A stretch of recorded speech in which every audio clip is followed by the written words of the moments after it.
যদি বন্ধুত্বপূর্ণ আচরণ করে আমাদের ভালো লাগবে, কিন্তু প্রতিবেশী যদি প্রভু হতে চায় এটা মেনে নেওয়া যাবে না। কথা বলে ঠিক না? এজন্য ভারতকে বলতে চাই, বন্ধুত্ব দিলে বন্ধুত্ব পাবেন, প্রতিবেশী ভাবলে প্রতিবেশী আমরাও ভাববো, ভালোবাসা দিলে আমরাও ভালোবাসা দেব, কিন্তু বাংলাদেশকে নিয়ে কোনো ষড়যন্ত্র করলে মেনে নেওয়া হবে না, তা ভাঙা জবাব দেওয়া। প্রতিবেশী বন্ধু হলে আমাদের আপত্তি নাই, আমরা বন্ধুত্বের হাত বাড়িয়েছি, আসেন বন্ধু হয়, কিন্তু প্রভুত্ব আমরা মেনে নেব না। কথা বলেন না কেন আপনারা? প্রতিবেশীর নামে বাংলাদেশের মানুষের উপরে দাদাগিরি দেখাবেন, ওইটা মেনে নেওয়া হবে না। কথা বলে ঠিক না? এই জন্য ভারতকে বলতে চাই, এখনো সময় আছে, অতীতের সব কিচ্ছা কাহিনী ভুলে নতুন করে আমাদের সাথে সম্পর্ক করে। ওরা কিন্তু মিডিয়ার মাধ্যমে বাংলাদেশকে নিয়ে সব সময় তত্ত্ব সন্ত্রাস চালিয়ে যাচ্ছে, অপপ্রচার চালিয়ে যাচ্ছে, বিশ্বের দরবারে বাংলাদেশকে জঙ্গি রাষ্ট্র হিসেবে তুলে ধরার ষড়যন্ত্র করতেছে, কিন্তু কোনো লাভ হবে না। কথা বলেন না কেন? আমাদের অপপ্রচার চালা আপনাদের লাভ আছে? লাভ নাই। এখন পৃথিবীর সবচাইতে যেই দেশ থেকে বেশি গুজব ছড়ানো হয় এই তালিকায় ভারত হলো একটা। কথা কয় না কেন? ভারত কয় নাম্বার? তাহলে এরা ওই দেশে যাওয়ার কারণে ওই দেশের অবস্থা হয়ে গেছে গুজবলি। ওরা এখন কি? ভারত কি? গুজব।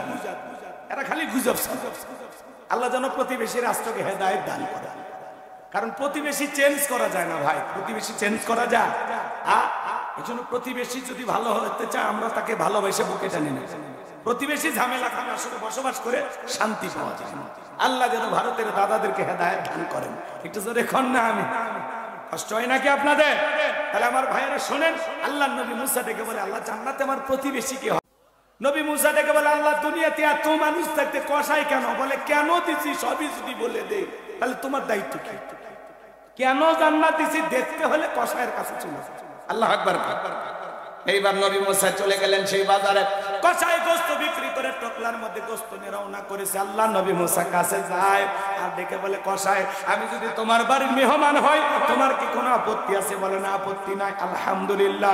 এই কথা বলে কষাই নিয়ে চলে গেলেন বাড়িতে।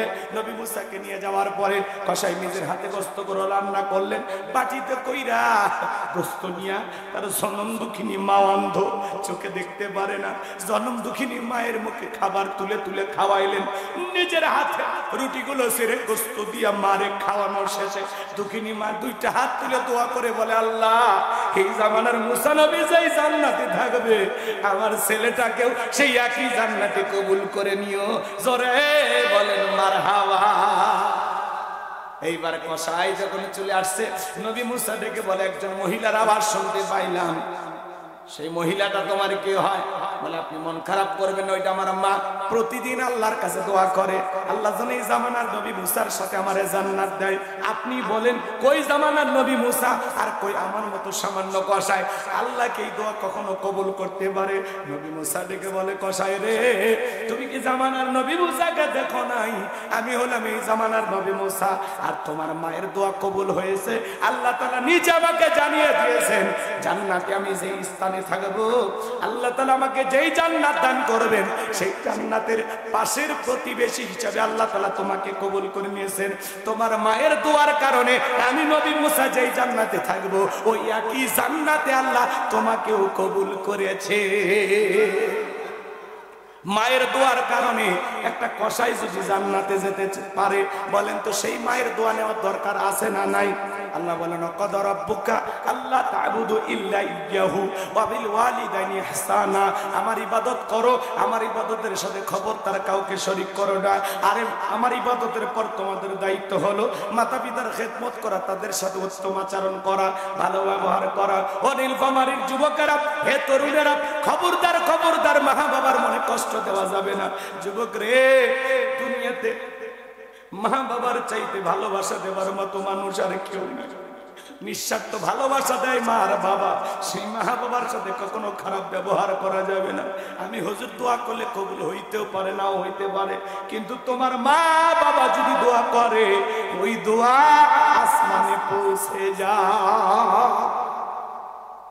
বুলেট মারলে বুলেট মিস হতে পারে, কিন্তু মা যদি তার সন্তানের জন্য দোয়া করে এই দোয়া কখনো মিস হয় না। আল্লাহু আকবার। হে যুবক, নিজের ভাগ্য যদি খুলতে চাও মা বাবার দোয়া নাও। মা বাবার দোয়া নাও, রিক্সা চালক ভ্যান চালক থেকে আল্লাহ কোটিপতি বানায় দেবে। পিতা মাতার দোয়া যদি নিতে পারো, দুনিয়া আখিরাতে উভয় জাহানে তুমি শান্তি পাইবা। কথা বলে ঠিক কিনা? আর যদি পিতা মাতার মনে কষ্ট দাও, তাদের অবাধ্য সন্তান হও, তারা যদি তোমাকে বদদোয়া করে, যতই কোটি টাকার মালিক হও, রাস্তার ভিক্ষুক বানায় দিতে আল্লাহর সময় লাগবে না। কথা বলে ঠিক কিনা? এজন্য আল্লাহ বলেন অকুল্লাহুমা কাউলান কারীমা, পিতামাতার সাথে সম্মান সূচক আচরণ করো, নম্র ভদ্র হয়ে কথা বলো। পিতামাতাকে চোখ রাঙানি দেখা যাবে না, তাদের মনে কষ্ট দেওয়া যাবে না, তাদের সাথে খারাপ আচরণ করা যাবে না। কথা বলে ঠিক কিনা? এই পৃথিবীতে যত মানুষ সফল হয়েছে, তার পিছনে মা বাবার দোয়া আছে। কথা কয় না? মা বাবার চাইতে নিঃস্বার্থ ভালোবাসা দেওয়ার মতো মানুষ এই পৃথিবীতে আর কেউ নাই। সবাই ভালোবাসে স্বার্থের কারণে, বন্ধু বলো, স্ত্রী বলো। কথা বলেন না কেন? রাগ করছেন? শ্বশুর বাড়িতে যাবেন, শাশুড়ি হাতের দিকে তাকায় থাকে, জামাই কোনো মিষ্টি দ্রব্যের প্যাকেট নিয়ে ঢুকছে কিনা। কথা কন। আমি একবার দই নিয়ে গেছিলাম শ্বশুর বাড়িতে, আমার শাশুড়ি মাঝে মাঝে বলে, জামাই ওই দোকানে দইটা সেই ছিল। তার মানে কি বুঝায়? আবার নিয়ে এসো। কথা কন।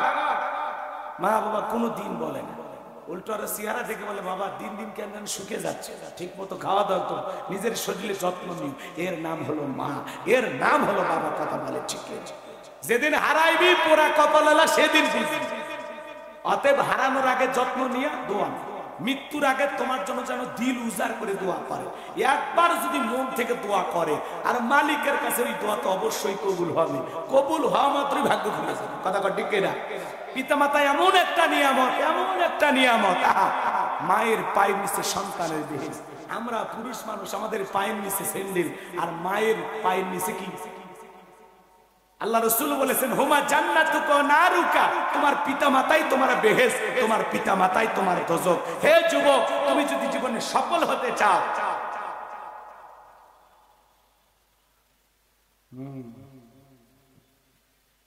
কষ্ট হচ্ছে আপনাদের, পিতামাতার খেদমত করবেন তো ইনশাআল্লাহ। আল্লাহ কবুল করুন। জোরে বলুন আমিন। কোন কোন যুবক আছে মাতা পিতার খেদমত করে তাদের দোয়া নিয়ে জান্নাতে যাইবা? দুই হাত তুলে দেখা। আল্লাহ কবুল করুন। জোরে বলুন আমিন। এই যুবক, এই উঠে গেলে, বসো বসো বসো। আপনাদের কি কষ্ট হচ্ছে আমার কথায়? বিরক্ত হচ্ছেন আপনারা? হ্যাঁ ভাই, এইবার শোনেন যে কথা আমি বলতে চাচ্ছিলাম। পিতামাতা সাথে আপনি যেরকম আচরণ করবেন, আপনার সন্তানও ঠিক আপনার সাথে ওই আচরণ করবে। আপনি মা বাবাকে ভালো ব্যবহার দেখাইলে আপনার সন্তানও ভালো ব্যবহার দেখাবে। একটা শিক্ষিত লোকের গল্প করেছিলাম, বাড়িতে অনেক ভিআইপি খাবার হয়েছে, তেহেরি নিহেরি বিরিয়ানি রোস্ট, বাপরে বাপ সেই খাওয়া দাওয়া। অনেক সন্তান আছে বাড়িতে সেই দামি খাবার, জোড়াতালি দেওয়া বন্ধু এসে দাওয়াত পায়, আর বাড়ির পাশে মা বাবা, তাদের ঘরে এক প্লেট খাবার যায় না। জান্নাতে যাবি কোন দিক দিয়ে রে? তো দরজা খুলে পাবি না। কথা ঠিক না? রাগ করতেছেন আপনারা? জোড়াতালি দেওয়া বন্ধু দাওয়াত পায়, আর বাড়ির পাশে মায়ের পেটের আপন ছোট ভাই ওর বাড়ির এক প্লেট খাবার পায় না। এ বেঈমান, জান্নাতে যাবি কোন দিক দিয়ে রে? কে জান্নাত দেবে তোর? কে? রক্তের সম্পর্ক জুড়ে রাখার কথা আল্লাহ রাসূল বলেছেন। রক্তের সম্পর্ক ছিন্ন করা হারাম। মা বাবার মনে কষ্ট দিয়ে, ভাই বোনকে কষ্ট দিয়ে তুমি জান্নাতে ঢুকবে কোন দরজা দিয়ে? জোড়া তালি দেওয়া বন্ধু হঠাৎ পরিচয়, তারে নিয়েছে সেই কাপড় দেয়, পোশাক দেয়, বন্ধুর ভোগ পর্যন্ত, আর নিজের মা বাবার শরীরে শীতের একটা চাদর কিনে দেয় না। বেঈমান কথা, স্বার্থপর, নিয়ম কথা কম। এরকম ছেলেবেলা অবশ্য নীলফামারীতে না, এরা মা বাপের পাও ধরে বসে। রাগ করতেছেন আপনারা? কষ্ট দিও না যুবক, মা বাবার মনে কখনো কষ্ট দিও। ওই শিক্ষিত লোকের গল্প শোনো। এক প্লেটে ভাঙ্গা কিছু খাবার দিয়া, একটু খাবার দিয়ে ভাঙ্গা একটা প্লেট ছেলের হাতে ধরায় দিয়ে বলতেছে, এটা তোমার দাদু ভাইকে দিয়ে আসো। এখনকার বাচ্চারা তো কম্পিউটার, জন্ম নিয়ে একটা বিজ্ঞানী। কথা কয় না? সেই বুদ্ধি, সেই বুদ্ধি, ওই জন্য বলতাম। আচ্ছা রাগ করেন না। এবার শোনেন, ওই বাচ্চা বলতেছে, আব্বু আমরা এত ভালো খাইলাম, দাদুর জন্য এত খাবার, ভাঙ্গা প্লেট, কারণটা কি? তখন বলতেছে, তোর দাদুর বয়স হয়েছে, এটাতেই চলবে। তখন বলতেছে, আব্বু আমি প্লেটটা যত্ন করে রাখবো, দাদুর মতো যখন আপনার বয়স হবে এই প্লেটে আমিও আপনাকে খাইতে। ব্যাস শিক্ষিত মানুষ বিবিকের দরজা খুলে গেছে, ভাঙা প্লেটের খাবার ফেলে দিয়ে বলে, বাবা কলেজ বিশ্ববিদ্যালয়ে যা শিখতে পারি না আজকে তোর কাছে তাই শিখলাম। এই কথা বলে সন্তানকে বুকে জড়ায় নিলেন, আর বাবাকে যে ভাঙ্গা সাঙ্গা রুমে রেখেছিল ওখান থেকে তুলে বিল্ডিং এ নিয়ে গেলেন, নিয়ে যায় আদর যত্ন করতে লাগলেন, বাবার শরীরে নতুন পোশাক পরায় দিতে লাগলেন। বিবি তখন থেকে বলে, কি ব্যাপার? এই বৃদ্ধ মানুষটাকে আবার যত্ন করা শুরু করছেন, ব্যাপারটা কি? তখন বলে, এই আজ থেকে আমরা যা খাবো বাবা তাই খাবে, আমরা যা করবো বাবাও তাই করবে, আমরা এই রুমে ঘুমাবো, পাশের রুমে বাবা ঘুমাবে, আজ থেকে চুল পরিমাণ আমার বাবার সাথে কোনো বেয়াদবি করা যাবে না, যদি করিস আমার বাবার সাথে বাড়াবাড়ি 1 2 3 পাঠায় দেবো বাপের বাড়ি। এ পুরুষ হও, আগে পুরুষ হও, বইয়ের গোলাম হয় না। বউ যা পায় তাই শোনা লাগে, কি যাচ্ছে বউ বলে পাওয়া যাবি না, আমি বলে দিয়ে বাড়াস না, 2 3টে বাচ্চা আছে হলে সামলাবি কি, ব্যালেন্স করে চলা লাগবে। কি কর কি আপনার বাবা শুনবেন না? দোয়া করবো। আমার কথা শুনে খারাপ লাগে? শুনবেন শুনবেন। এরা জাহান্নামে কেন গেছে শোনেন। এই জান্নাতীরা জাহান্নামীদেরকে প্রশ্ন করবে, তোমরা কেন জাহান্নামে আসছো? ওরা তখন স্বীকার করবে, আমরা 4টে অপরাধে জাহান্নামে আসছি। ওরা কোন কোন অপরাধে জাহান্নামে গেছে, আর এই জায়গায় ডিজিটাল যুবকদেরকে একটু সাইজ করা লাগবে, মা বোনদের উদ্দেশ্য কিছু কথা বলা লাগবে।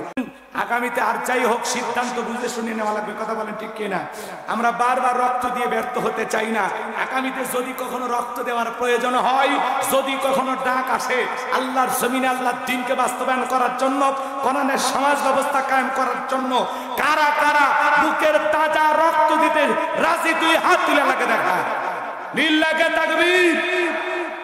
কোরআনের জন্য ইসলামের জন্য রক্ত দিতে রাজি আছি তো, জানমাল সব দিতে রাজি আছি তো ইনশাআল্লাহ। আর সোজা করেন, টান টান করে হাত তুলেন। ওই যে মাঝে মাঝে হাত বেঁকা দেখা যায়, 2 হাত সোজা করে শক্তি না। আপনি পুরুষ মানুষ, দুধ ডিম ভিটামিন ক্যালসিয়াম মাঝে মাঝে কিনে খাবেন, একেবারে দুর্বল হলে চলতে পারবেন। আর সোজা করেন, সোজা করেন, একজন হাত নামাবেন, হাত সোজা করেন, একটা আওয়াজ দেবেন, লিল্লাহে তাকবীর। হাত তুলে রাখেন। আল্লাহ রাব্বুল আলামিন বলেন, ইন্নাল্লাহা আশতারা মিনাল মুমিনিনা আনফুসাহুম ওয়া আমওয়ালাহুম বিআন্না লাহুমুল জান্নাহ। সূরা তাওবার 111 নম্বর আয়াতে আল্লাহ রাব্বুল আলামিন জানিয়ে দিলেন, নিশ্চয়ই মুমিন বান্দাদের জান মাল আমি আল্লাহ ক্রয় করে নিয়েছি, বিনিময়ে দেব জান্নাত। বলুন সুবহানাল্লাহ। তাহলে বলেন তো বাজান, আপনার আমার জীবনের মালিক কে? হে যুবকেরা বলো তো, এই জীবনের মালিক কে? প্রেম করবার প্রেমিকাকে পার্কে নিয়ে যা ডায়লগ দিবা, এই জীবন তোমার, তুমি শুধু আমার। ওরে হাইব্রিড যুবক, এই জীবনের মালিক কে? আপনার আমার সম্পদের মালিক কে? আল্লাহ দেয়া জীবন, আল্লাহ দেয়া সম্পদ আল্লাহর পথে খরচ করতে রাজি আছেন তো মুসলমান? রাজি আছেন তো ইনশাআল্লাহ? বাম হাত নামান, শুধু ডান হাত তুলে রাখেন, শুধু ডান হাত। কিছুক্ষণ আগে বললেন হুজুর জীবন দিতে রাজি, রক্ত দিতে রাজি।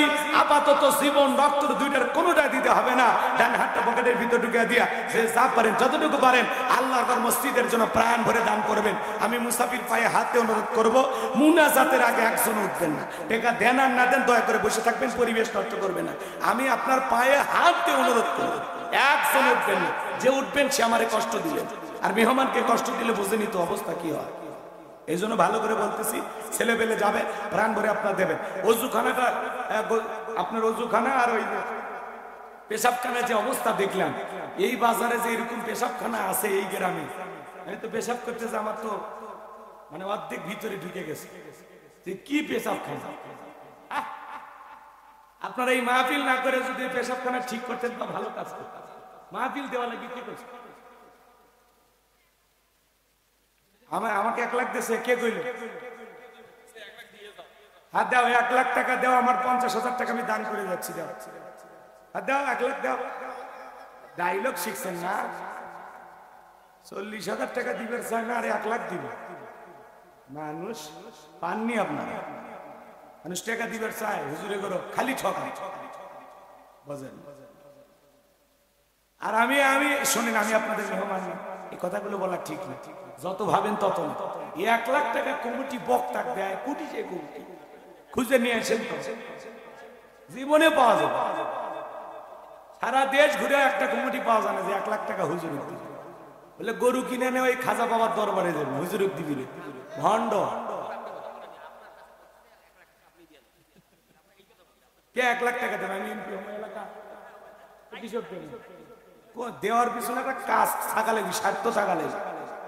আমি আন্দাজে দেব, আমার এলাকায় মসজিদ নাই, আমার নিজের মাদ্রাসা আছে, 70 জন ছাত্র, 24 জন এতিম গরিব, যাদের থাকা খাওয়া চিকিৎসা সম্পূর্ণ ফ্রি। প্রত্যেক মাসে 2.5 লাখ টাকা আমি খরচ করি। আমাদের মাদ্রাসার বাচ্চা দিয়ে কোনো কালেকশন হয় না, সম্পূর্ণটা আমি আল্লাহ দেয়, সেখান থেকে খরচ করি। ওই টাকা কি আমার বাপের, হলেও আপনাদের টাকা।